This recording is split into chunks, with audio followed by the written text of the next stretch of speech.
Welcome to Ask and Learn. Let's use the ratio test to determine whether this series converges or diverges. Now let me denote this by AN.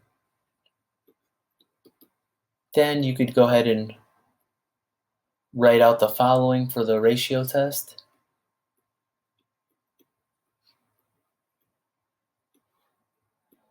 Now in this case, for the numerator, this will be a little more delicate, so we have to go ahead and replace all of the n's in the formula in the expression with n plus 1. So here in the numerator, we'll have 2n plus 1 and then n plus 1 factorial. Now, if you take a look at that denominator, this will turn into the product all the way up to now replace n with n plus 1. But this term here is just 3n plus 5.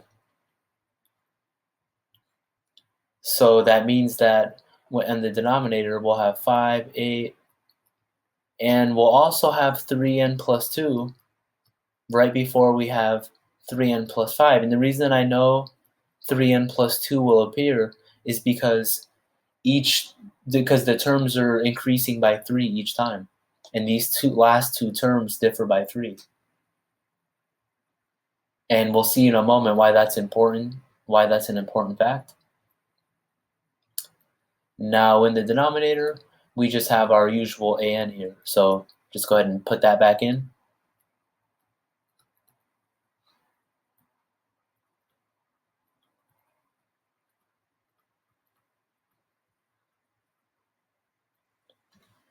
Now, as usual, when you're taking one fraction and dividing by another, we could just flip that fraction over, the blue fraction, and then multiply. And you could also see there's no need to write the -1 to the n power because we're taking absolute value, and all the remaining terms are positive, so we can actually stop writing the absolute value bar. Now, n plus 1 factorial, let me replace that with n factorial times n plus 1. Let me justify that. By definition, n plus 1 factorial is just a product of the first n plus 1 numbers. And if you just group the first n together,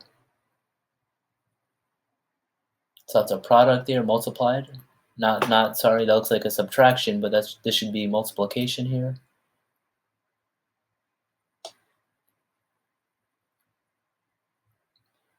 And then we see that that first term is just n factorial. So that justifies this over here.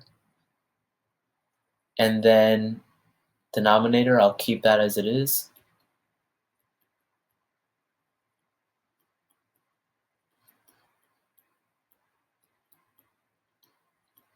And then now that we flip the blue fraction upside down,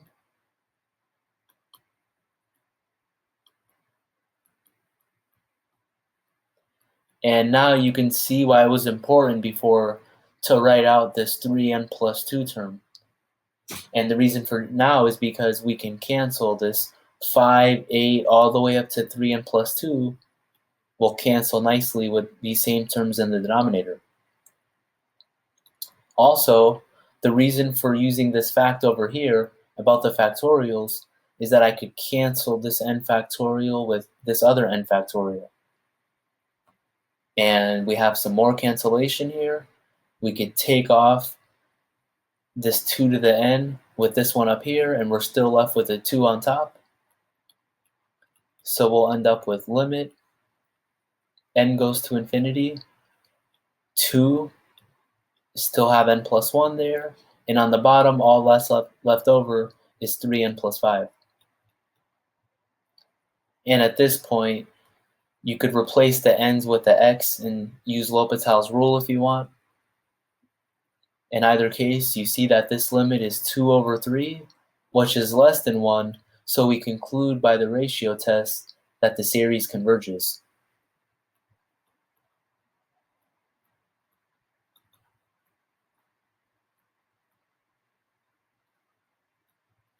And that's our final answer.